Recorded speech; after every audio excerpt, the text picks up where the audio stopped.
Numbers में खराब नहीं है, लेकिन आगे को लेकर उम्मीदें कमजोर पड़ती दिख रही है। देखिए दीप, क्या है, हाथी बड़ा होता है, भारी होता है, उसको उठकर खड़े होने में और चलने में समय लगता है, रफ्तार पकड़ना तो बहुत दूर की बात है, राइट, है ना। और हाथी के बारे में वो कहते कि हाथी जैसी चाल, मतलब आराम से जूमते हुए धीरे धीरे, कोई हड़बड़ी नहीं लाइफ में, जल्दी कुछ अच्छा बड़ा करने की, वो बहुत ही एक्सट्रीम कंडीशन में भी भागता है। तो एचडीएफसी लिमिटेड और एचडीएफसी बैंक के मर्जर के बाद ये हाथी बना है। ये हाथी कब उठेगा, उठकर कब खड़ा होगा, कब चलना शुरू करेगा और भागेगा कब, ये सारे सवाल हैं जो कल मार्केट के सामने आए और उसका जवाब मिला नहीं, और इस वजह से एडीआर 0.7% घटा है। अब इस बात पर आप बहस कर सकते हैं 0.7% घटना रीजनेबल है, कम है, ज्यादा है।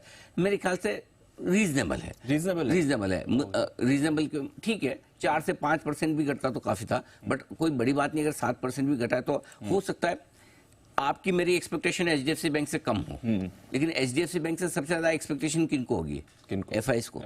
75% की लिमिट वहां हिट रहती है, करेक्ट। सबसे ज्यादा इन्वेस्टर्स तो वही है, एफआईज। और मैं यही बोलता हूँ कि जनरली जब मार्केट में फॉल होता है तो आखिरी गिरने वाली शेयरों में रिलायंस, एचडीएफसी, एल&टी जैसे दिग्गज होते हैं, जहाँ बड़ी एफआईज होल्डिंग होती है, वो ज्यादा घटते हैं। सो अगर हाँ यहाँ कम घटे और एडीआर में ज्यादा घटे तो बिल्कुल रीजनेबल है, क्योंकि उन्हें एचडीएफसी बैंक से ज्यादा मतलब है, उन्हें फेडरल बैंक से ज्यादा मतलब नहीं। True, correct. सो इसलिए मेरे ख्याल से एचडीएफसी बैंक का एडीआर जो घटा है रीजनेबल है वहां के लिहाज से। हमारे लिहाज से 4-5% घट जाए तो कौन सी बड़ी बात है, घट सकता है, इतना घट सकता है, इसके लिए मेंटली प्रिपेयर रहना है। अब मैं बताता हूँ, पहले एक बार ये विश्लेषण कर दूं खराब क्या है।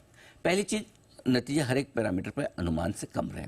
दूसरी चीज, जो सबसे बड़ी चिंता की बात और कौन कॉल में जिस बात को लेकर बार बार सवाल उठे थे, एलडीआर, लोन डिपॉजिट रेशियो, इसमें कहीं कोई ऐसी ग्रोथ नजर नहीं आ रही जो एचडीएफसी बैंक को चाहिए। अब इसके लिए क्या करेंगे? इसके लिए कि अगर ग्रोथ चाहिए तो फिर आप मार्जिन पर कॉम्प्रोमाइज करो, नेट इंटरेस्ट मार्जिन आप कम करिए तो आपकी ग्रोथ आती हुई दिखेगी। अब नेट इंटरेस्ट मार्जिन कम करेंगे तो आपको वैल्यूएशन और प्राइस के लिहाज से बाजार को पसंद नहीं आएगा, और नहीं करेंगे तो आपकी ग्रोथ नहीं आएगी। सो ये जो और इस मैक्सिमम आप कौन कॉल में देखिए सवाल इसी के आसपास पूछे गए, एलडीआर और एलसीआर पे सवाल पूछे गए।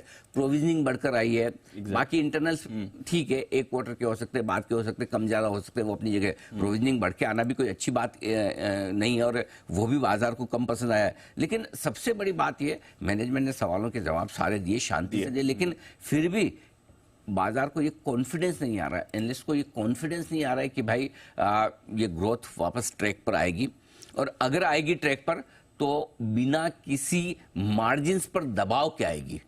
इस बात को लेकर बाजार सेटिस्फाई नहीं हुआ। अब क्या है, बैंक के नतीजे मैं अगर मैं हमारे दर्शकों को एक चीज कहना चाहता हूं, अगर आप नतीजों को पढ़ने में, समझने में, उसका विश्लेषण करके शेयर का मूव समझना चाहते हैं एकेडमिक पर्पज से, कोई भी आदमी रिसर्च करना चाहता है खुद अपनी दम पे, अगर आपने किसी भी बैंक के नतीजे पढ़ना सीख लिया तो आप सब कुछ रिसर्च एनालिस्ट परफेक्ट बन गए। क्योंकि बैंकों के नतीजे में net interest income, margins, provision, slippages, NPS, क्या क्या नहीं होता है। और अब तो एलडीआर और एलसीआर भी देखना शुरू कर दो।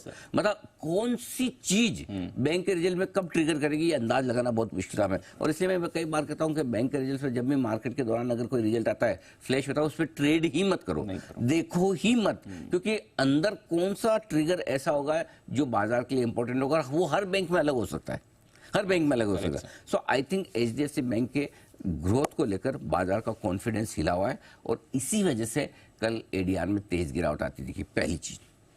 दूसरी चीज, मर्जर के बाद से लोग भरोसा कर रहे हैं, कब होगा, इस क्वार्टर नहीं अगले क्वार्टर, अगले क्वार्टर नहीं अगले क्वार्टर, वो मतलब हर क्वार्टर के बाद ऐसा लगता है अगले क्वार्टर से ठीक होगा। ये जो पहले समस्याएं कि दूसरी कंपनियों की होती थी, वो समस्या अब एचडीएफसी बैंक की बनती दिख रही। पॉइंट नंबर 3 कल के सेशन में लाई है एचडीएफसी बैंक। कल ज्यादातर लॉन्ग पोजीशंस एचडीएफसी बैंक में बनी है। 2 दिन पहले तक एचडीएफसी बैंक दबाव में था और कल डे हाई पर जाकर बंद हुआ है। तो लॉन्ग पोजीशंस के साथ ट्रेडर्स गए हैं, लॉन्ग पोजीशंस के साथ एफआईज गए हैं। तो आज आपका अगर समझिए रिजल्ट के बाद 2% भी नीचे घटता है तो स्टॉप लॉसेस ट्रिगर होना शुरू हो जाते हैं, और वो होगा ही। आराम से 3-4% नीचे घट जाए तो कोई बहुत बड़ी बात नहीं है। सो आई थिंक इन तीनों ट्रिगर को देखते हुए आज मूड खराब करने वाला जो काम है वो HDFC बैंक की नतीजों से है, बैंक निफ्टी से है। जो कुछ IIT ने अच्छा काम किया था उस पर काफ़ी हद तक, पूरा तो नहीं कहूँगा, लेकिन काफ़ी हद तक पानी फेरने का काम HDFC बैंक आज कर देगा। आज कर देगा? हाँ, कर देगा, 100% कर देगा दीप। और दूसरी बात क्या है, जिस तरह से IT कंपनियां ढेर सारी लिस्टेड है, वैसे बैंक्स भी ढेर सारे लिस्टेड है। नंबर ऑफ स्टॉक्स के लिहाज से देखें, करेक्ट।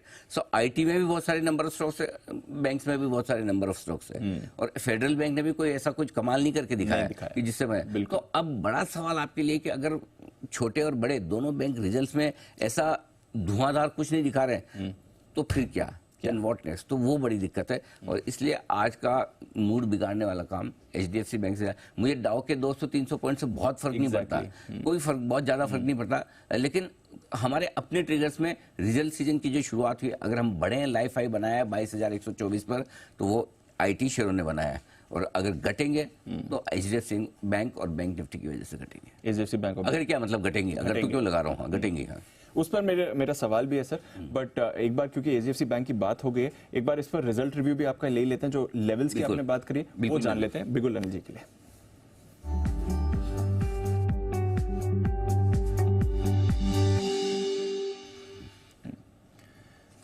बताएं अनिल जी। दीप, HDFC बैंक के फ्यूचर्स में बिकवाली करने की राय है। स्टॉप लॉस होगा आपका 1700 का, टारगेट 1640, 1615 और 1590।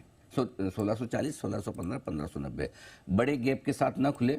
पहली तो चीज़ बताओ कि जो बेचने की राय दी हो इस वजह से कि बहुत ही कमज़ोर परफॉर्मेंस है जी। ऑपरेशनली।